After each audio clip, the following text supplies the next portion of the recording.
Middle east में जो जो लोग रहते हैं, ध्यान से सुनिए, बहुत बड़ा खतरा है।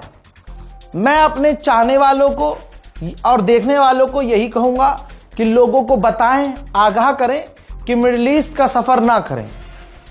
जी हां, यह अच्छी बात है कि एयर इंडिया ने दुबई के लिए सारी फ्लाइट्स रद्द कर दी है, सारी उड़ानें रद्द कर दी हैं। इसके अलावा इंडिगो ने भी दुबई के लिए, अबू धाबी के लिए तमाम फ्लाइट्स रद्द कर दी हैं और लगातार जो मिडिल ईस्ट में एयरलाइंस उड़ानें भरती हैं वो अपनी तमाम फ्लाइट्स रद्द कर रही हैं। उसकी वजह भी है और ये बहुत अच्छी बात है, आपकी जान ज्यादा जरूरी है।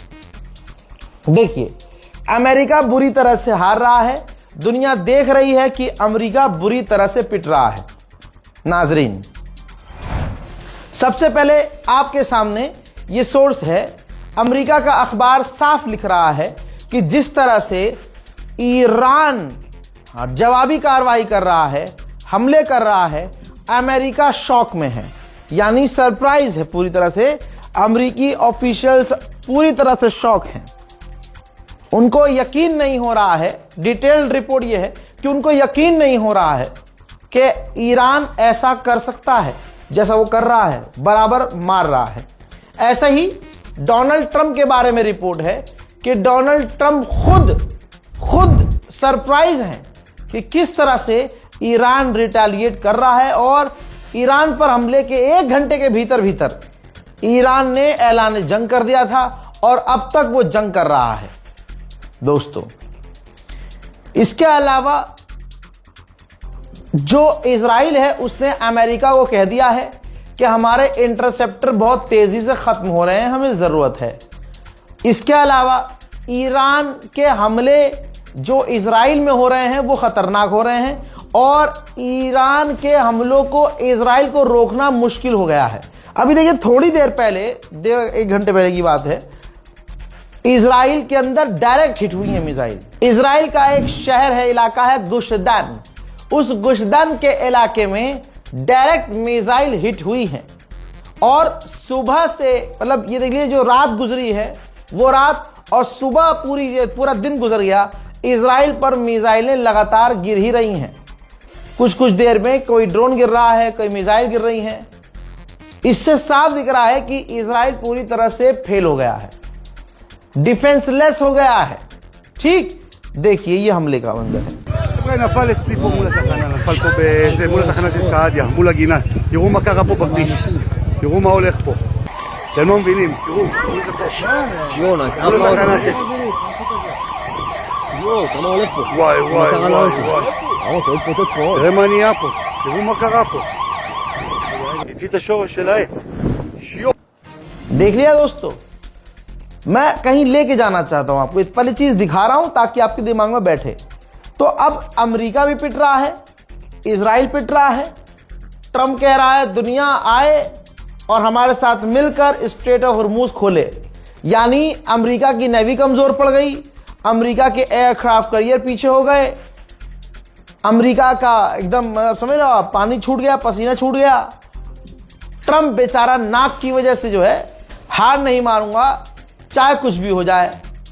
अब अमेरिकी लोग सैक्रिफाइस हो रहे हैं और सोशल मीडिया से लेकर हर जगह मीडिया, मेन स्ट्रीम मीडिया में भी अमेरिका जलील हो रहा है।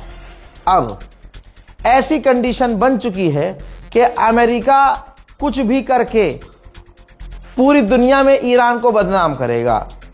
रिपोर्ट क्या है? इससे पहले की रिपोर्ट में मैंने बताया कि ईरान ने सऊदी अरब से कहा है कि आपके यहां उन जगहों पर जो हमले हुए हैं जहां हमने किए ही नहीं, हम उसकी जांच भी करवाने को तैयार हैं।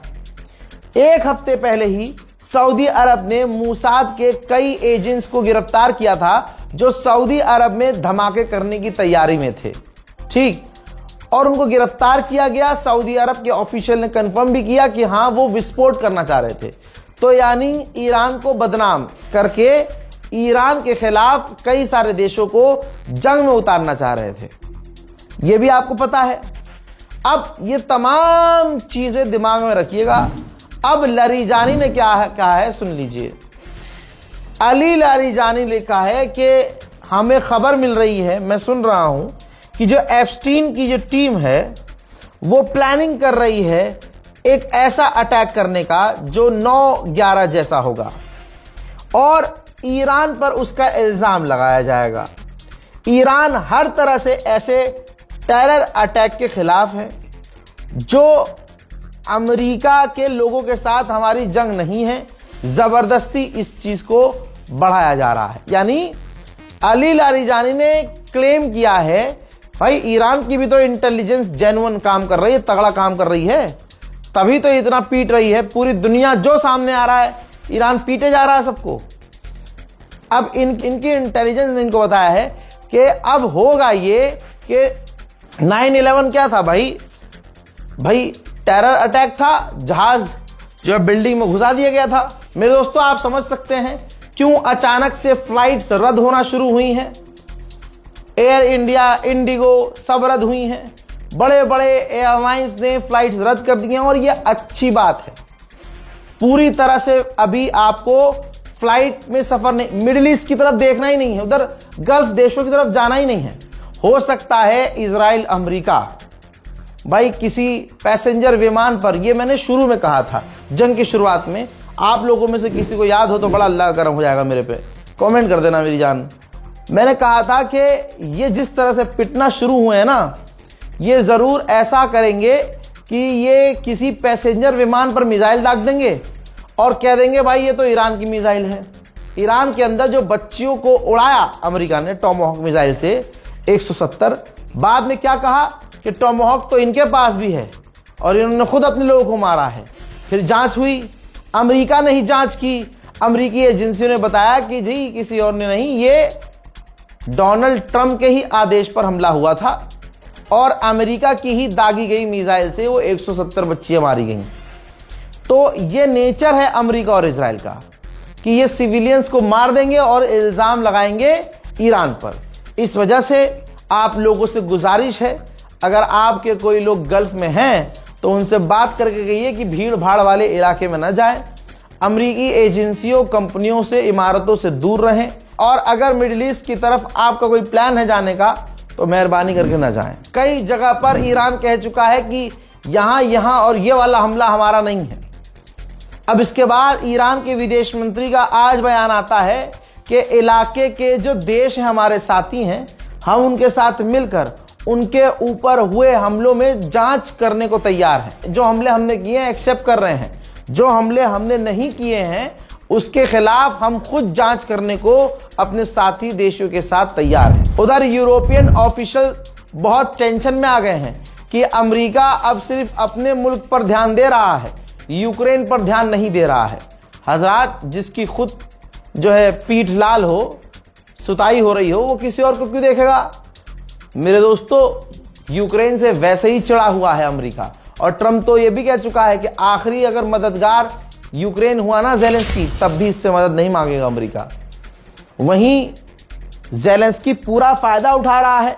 ज़ेलेंस्की ने इन अरब से कहा है और अमेरिका से कहा है कि हम मदद करने को तैयार हैं, मदद करेंगे ईरान के ड्रोन को रोकने में, लेकिन हमें बजट चाहिए।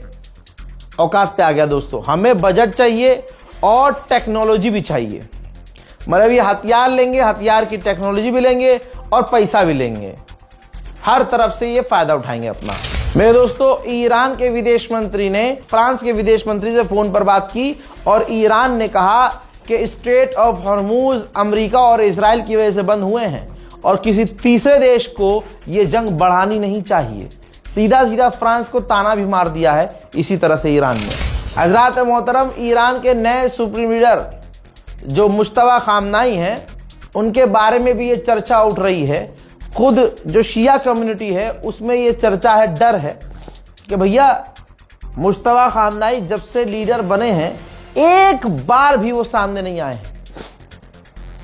यहां तक कि उनकी तस्वीर, उनकी फोटो तक सामने नहीं आई है।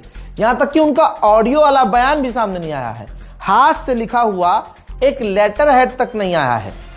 बस ये आया कि हाँ उन्होंने ये बोला है और IRGC ने या ऑफिशियल गवर्नमेंट ने या उनके दफ्तर ने अपने लेटर हेड पर बात लिखी, बयान लिखा उनका और जारी कर दिया।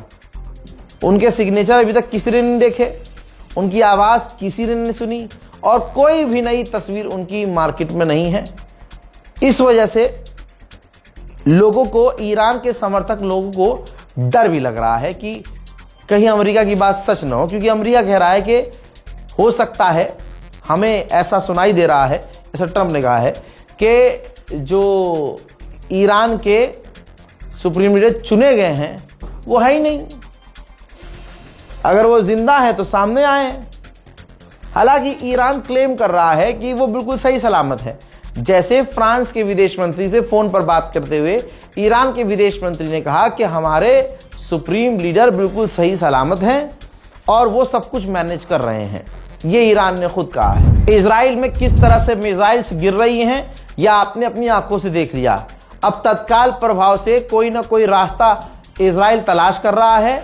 अमेरिका का आदेश है कि आपके यहाँ जो हमारे लोग अमेरिकी फंसे हुए हैं इजराइल में, उनको जल्द से जल्द न्यूयॉर्क सेफली पहुंचाओ। तो इजराइल तैयारी में है कि फ्लाइट शुरू की जाए इजराइल से, यानी तेल अवीव से या बेन गुरियन एयरपोर्ट से सीधा न्यूयॉर्क, ताकि अमेरिका के लोग जो इजराइल में फंसे हैं उनको यहां से निकाला जा सके। उधर दूसरा देश वियतनाम है और ये नाम याद रखे जाएंगे। वियतनाम ने ईरान को, तस्वीर देख लीजिए, वियतनाम का जहाज ह्यूमैनिटेरियन एड लेके ईरान पहुंचा है। उधर ईरान को मिली है बड़ी कामयाबी। ईरान ने ऐलान किया है कि हमने 20 ऐसे लोगों को गिरफ्तार किया है जो विदेशियों के लिए, दूसरी एजेंसियों के लिए और खासकर इजराइल के लिए जासूसी कर रहे थे। मेरे दोस्तों, फेक न्यूज की भंडार है सोशल मीडिया पर। लोग मुझे इंस्टाग्राम की कोई रील भेज देते हैं, कोई भाई वेरीफाई करना। भाई, हम जो खबर दे रहे हैं वो वेरीफाइड है, उसके अलावा कोई और खबर आ रही है वो फेक है। सारा दिन बैठ कर अगर मैं यही फेक है, नकली है, असली यही बताता रहूंगा तो हम अपनी रिसर्च कब करेंगे और कब हम आपको खबर देंगे। लिहाजा खबर वही सच्ची मानिए जो हम पूरी रिसर्च के साथ आपको यहां दिखा रहे हैं। अब प्रोपेगेंडा कैसे चल रहा है? 3 दिन फौफा ने बात करी, खूब घिसे। अब देखो सुपर पावर कितना है हमारा फौफा भाई। उसके बाद सिर्फ 2 टैंकर रिलीज किए ईरान ने, इतनी मिन्नत समाजत के बाद, वो भी परमिशन दी है। भारत के तरफ वो जब टैंकर सेफली निकल गया तो भारतीय हेलीकॉप्टर उनको एस्कॉर्ट करते हुए नजर आए हैं। जी हां, आप ध्यान से देखिए। स्ट्रेट ऑफ हॉर्मुज से आगे बढ़ने के बाद, ईरान की परमिशन मिलने के बाद, सिक्योरिटी फ्री होने के बाद, जब वो दोनों टैंकर आगे थोड़ा सा बढ़े हैं, वहां पर भारत की नेवी उसको एस्कॉर्ट कर रही थी। ठीक है, अब कोई इस पर पीछे से कोई बढ़िया सा गाना लगा के, वॉर म्यूजिक, कोई अंधभक्त कोई इस पर तिरंगा लगा दे और कोई देशभक्ति का गाना लगा दे और फिर आपको ये क्लेम करे कि ईरान की फौज को घुटने पर लाया भारतीय फौज, भारतीय नौसेना ने ईरान के छुड़ाए छक्के। स्ट्रेट ऑफ हॉर्मुज में भारतीय नौसेना ने घुसकर ईरान की टांग तोड़ी और अपने दोनों टैंकर को सही सलामत लेके आ गया। हजरात, अगर ये सब आता है आपकी फीड में तो ये फेक न्यूज है। ईरान ने हल्का सा नरमी दिखाई है भारत के लिए, जबकि मोदी सरकार ने ईरान को धोखा दिया है। अभी भी ऐसे हजारों क्रिएटर्स हैं हिंदू जो लगातार आयतुल्लाह खामनाई के मारे जाने पर खुशियां मना रहे हैं और इस जंग में इजराइल का साथ दे रहे हैं। हिंदुस्तान में एक एजेंसी है जो इस चीज की तैयारी कर रही है और हमने भी ऐसे हजारों लोगों की वीडियो कलेक्ट की है, पोस्ट कलेक्ट की है, जो हिंदू क्रिएटर्स हैं जिन्होंने आयतुल्लाह खामनाई को गाली बकी है। और ये जो ईरान के जो यहाँ एम्बेसडर हैं भारत के अंदर, वो प्यारा प्यारा बयान दे रहे हैं कि हमने गांधी हॉस्पिटल बनवाया, आयतुल्लाह खामनाई बहुत प्यार करते थे हिंदुस्तानियों से, बहुत पसंद आ। ये जो एक तरफ से प्यार का पैगाम आ रहा है, प्यार का मैसेज, और भारत का हिंदू समुदाय नफरत दिखा रहा है उन्हें, तो ये तमाम चीज़ें हमारी कोशिश है कि ईरानी दूतावास में जाकर सबमिट की जाएं कि आप मोदी सरकार को ये सब दिखाएं और इस पर सवाल करें कि ये जो आपके पसंदीदा लोग हैं, आपकी पार्टी को पसंद करने वाले, ये जो खामनाई को गाली बक रहे हैं, इनका क्या करना है? इनको आप गैस दोगे या हम पीछे से बंद करें? आप जरा सोचिए, 5-6 साल से हम सुन रहे हैं कि भारत को मोदी ने आत्मनिर्भर बना दिया और मुल्लों को सुबह शाम ये गाली बकते रहे। आज एक ही जंग में 15 दिन के अंदर साबित हो गया कि भाई मुल्लों के बिना अंडुए कुछ नहीं है। भारत अरब के बिना, मुस्लिम देश के बिना नहीं है कुछ भी, क्योंकि आत्मनिर्भर नहीं है। गैस, तेल, ईंधन सब हमें मुस्लिम देश से ही लेना होता है। इस रिपोर्ट को शेयर कीजिएगा और अपनी राय कमेंट में लिखिएगा। जय हिंद।